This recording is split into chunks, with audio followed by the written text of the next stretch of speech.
Good morning. ব্লগটা শুরু করছি। এখন বাজে রাতে 3টে। ঘুম ভেঙে গেছে বলতে গেলে সারাতেই ঘুমায়নি, কিছু কারণ। গলাটা ভেঙেছে, কথা বলতে অসুবিধা হচ্ছে, ঝড় ঠুকায়, মাথা যন্ত্রণা, দেখতে পাচ্ছি দাড়ি মাড়ি কাটতে পারছি না, রুগী রুগীর মতন লাগছে, পাগল পাগলের মতন লাগছে। তোমরা যেসব ভেবে যাই হোক, সকালবেলা বেরাবো একটু রেশন ধরতে।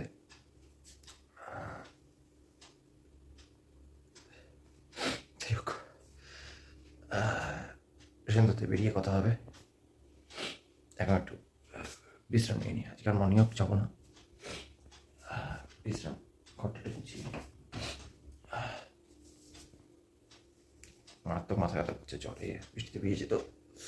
তোমরা বৃষ্টিতে ভিজে না? যাই হোক, তার মাঝখানে একটা ঘটনা বলি। প্রায় 10-12 বছর একটু সাই ছিলাম, হাসতাম, সবার সাথে ছিলাম, অতটা বুঝতাম না। যাই হোক, 10-12 বছর পর একটু চেঞ্জে নিজেকে পরিবর্তনও করেছি। বাট পরিবর্তন হয়েছে কাজের সূত্রে, ব্যবসার সূত্রে, বিভিন্ন ধরনের বিভিন্ন এরিয়া, বিভিন্ন জেলার মানুষের সাথে কাজ করে, মানুষ চেনার অভিজ্ঞতা নিয়ে। যাই হোক, ফ্যামিলিকে চেনা যায় না, ফ্যামিলির রূপ বদলায়, এটাই বললাম। যাই হোক, চেষ্টা করবো এগোনোর, আশা করি। ঠিক আছে, একটু রেস্ট নিয়ে নিই, তারপরে কথা হচ্ছে বেরিয়ে রেশনতে গিয়ে। রেশন ধরলাম, রেশন ধরে আমার যেটা আদিবাড়িতে এসেছি, দেখতেই পাচ্ছ। ঠিক আছে, কাকা আসছে বললো, এখন দাড়িমাড়ি ভর্তি হয়ে গেছে। এখন এই লোকে দেখতে পাচ্ছ। ঠিক আছে, এই মন্দিরটা এখনো পুজো হয়, মাঝে মাঝে দেয় কাকা, পিসিরা এসে।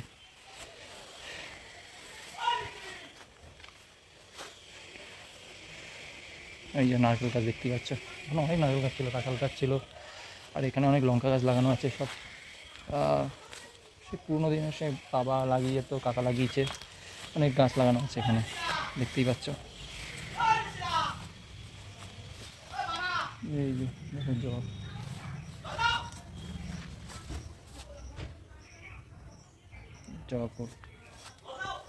জবা ফুল টাইপের, বাট জবা ফুল নয়, এটা একটা অন্যরকম ফুল। ওই লেবু গাছ, ওইদিকে ভিতরে যাবো না, জঙ্গল হয়ে গেছে।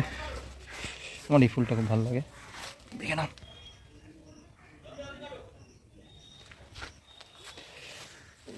পাইপ লাগিয়েছে,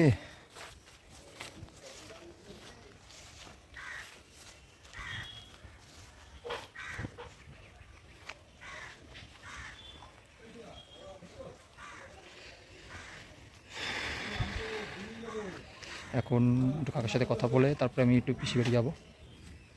চলো ভেতরটা দেখাবো, ভেতরটা না দেখানো বেটার, এখন পরিষ্কার পরিচ্ছন্ন নেই, তারপরে